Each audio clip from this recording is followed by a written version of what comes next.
कल परमेश्वर जी के आशीर्वाद से हमने धर्मदास जी को लेकर कुछ बातों पर चर्चा की थी कि आदरणीय धर्मदास जी जो लगभग 600 वर्ष पहले हुए थे, कबीर परमेश्वर जी के समकालीन थे, उनके परम शिष्य थे। और आदरणीय धर्मदास जी को भी परमात्मा ने वो ओरिजिनल सार नाम, ओरिजिनल सार शब्द नहीं दिया था।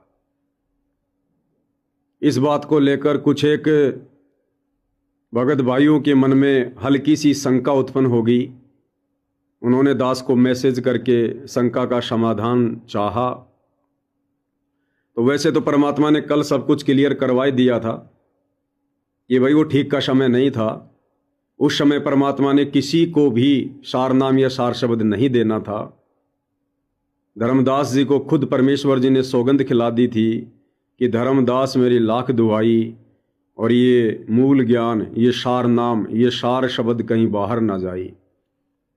और वैसे भी परमात्मा उन्हीं आत्माओं पर ओरिजिनल सार नाम की, ओरिजिनल सार शब्द की दया करते हैं जिन आत्माओं में परमात्मा वो दृढ़ता देख लेते हैं जो दृढ़ता उन्होंने आदरणीय नानक जी में देखी थी। तो अंतर्यामी कबीर परमेश्वर जी को भली भांति पता था कि यदि मैंने धर्मदास जी को ओरिजिनल सार नाम दे दिया तो आगे चलकर पुत्र मोह में धर्मदास सार नाम का खुलासा कर देगा। तो परमेश्वर ने धर्मदास जी को सार नाम के नाम पर कुछ और ही मंत्र दिए थे। जिस प्रकार मंसूर जी को कबीर परमात्मा ने अनल हक मंत्र दिया था, गरीबदास जी भी अपने भक्तों को कुछ और ही मंत्र दिया करते थे। ओम नमः भागवते वासुदेवाय नमः, ऐसे मंत्र दिया करते थे।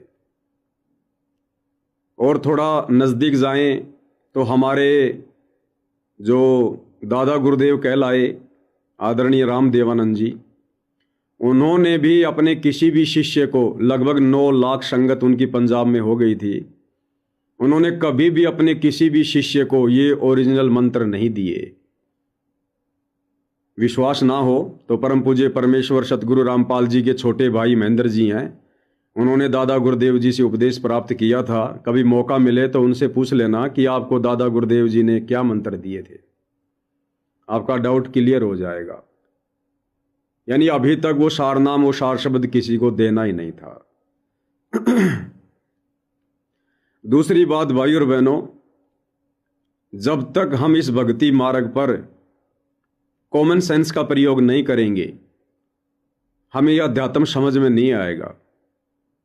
और ये कॉमन सेंस कोई बाजार में किसी दुकान पर नहीं मिलती है, या ना ही कोई दवा खाने से उत्पन्न होती है। ये कॉमन सेंस भी भगत के अंदर उसी समय उपजेगी जब भगत अपने गुरु को ही परमात्मा मानकर साध संगति से जुड़कर भक्ति करेगा।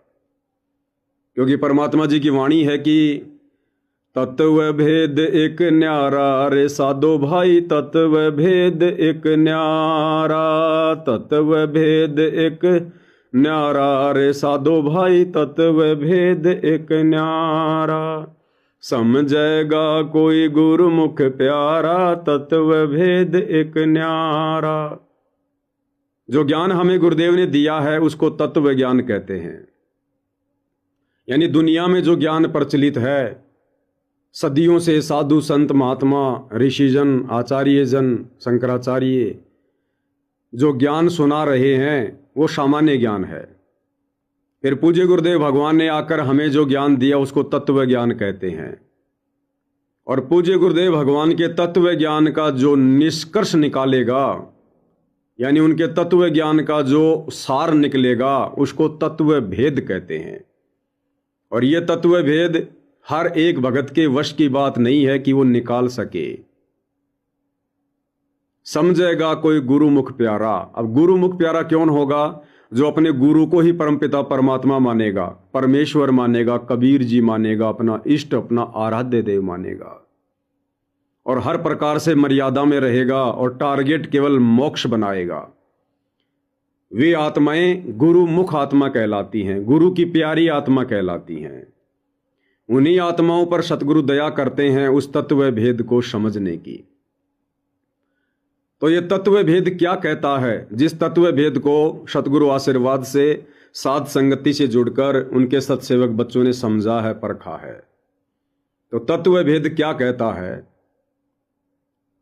गुरुदेव ने अपने सत्संगों में बताया, आप सभी जानते हैं कि 650 साल पहले धर्मदास जी को कबीर परमात्मा ने जो प्रथम मंत्र है, जिसमें 7 मंत्र हैं, केवल बीच बीच के 5 मंत्र दिए थे। ये तो आप लोगों ने सुना ही होगा अगर सत्संग थोड़ा ध्यान से सुनते होंगे तो, कि धर्मदास जी को 650 साल पहले कबीर परमात्मा ने प्रथम मंत्र भी कंप्लीट नहीं दिया था। अब ये कॉमन सेंस की बात है भाई और बहनों, विचार करो, जब धर्मदास को परमात्मा ने प्रथम मंत्र ही पूरा नहीं दिया, कंप्लीट नहीं दिया, तो सार नाम सार शब्द कंप्लीट कैसे दे देंगे? जब धर्मदास प्रथम मंत्र पूरा लेने के अधिकारी नहीं थे, योग्य नहीं थे, समय नहीं था, तो ये तो कॉमन सेंस की बात है, फिर ओरिजिनल सार नाम कैसे दे देंगे जब ओरिजिनल प्रथम मंत्र नहीं दिया? क्योंकि ओरिजिनल तो वर्तमान में बना है, पूरे 7 मंत्र मिलाकर, और धर्मदास जी को दिए बीच बीच के 5 मंत्र। तो जब कबीर परमात्मा ने धर्मदास जी को 600 साल पहले प्रथम मंत्र ही ओरिजिनल नहीं दिया, तो ये तो कॉमन सेंस की बात है भाई और बहनों, फिर उनको ओरिजिनल सार नाम, ओरिजिनल शतनाम, ओरिजिनल सार शब्द भला कैसे दे देंगे? इसको कहते तत्व भेद, जो हमारी आंखों के सामने है। गुरुदेव ने सत्संग करके छोड़ दिए, सब कुछ बता के समझा के छोड़ दिया। अब यदि हम उनके वचनों को ध्यान से सुनेंगे, उनकी मेहर प्राप्त करके ध्यान से सुनेंगे, तो परमात्मा उस निष्कर्ष को समझने की दया करते हैं। तो मन में ऐसा कोई डाउट भाई और बहनों नहीं होना चाहिए, क्योंकि अभी आप साथ संगति से नहीं जुड़े हैं, इसलिए आपके मन में इस प्रकार के हल्के फुल्के डाउट ये काल पैदा करता है। तो भाई और बहनों, आज हम विशेष संदेश नंबर 14, उसका पार्ट नंबर 4, इसके ऊपर सतगुरु की महिमा करेंगे, आगे बढ़ेंगे। आप और हमने अध्यात्म का निष्कर्ष निकालते हुए आगे बढ़ना है, क्योंकि भाई और बहनों, अध्यात्म का निष्कर्ष निकले बिना हम दृढ़ होकर भक्ति नहीं कर सकते। और सतगुरु रामपाल जी परमेश्वर जी की जिम्मेदारी केवल धर्मशास्त्रों का सार निकालकर आप और हमें सत्संगों के माध्यम से देने की थी। अपने खुद के सत्संगों का सार सतगुरु रामपाल जी निकाल कर नहीं देंगे। और सतगुरु रामपाल जी के सत्संग उन धर्म शास्त्रों से भी अति गूढ़ हैं, सांकेतिक हैं, कोड वर्ड में हैं। तो उनके सत्संगों का सार, उनसे आशीर्वाद प्राप्त करके, उनकी मेहर प्राप्त करके आप और हम भगत भाई बहनों ने साध संगति के माध्यम से निकालने पड़ेंगे।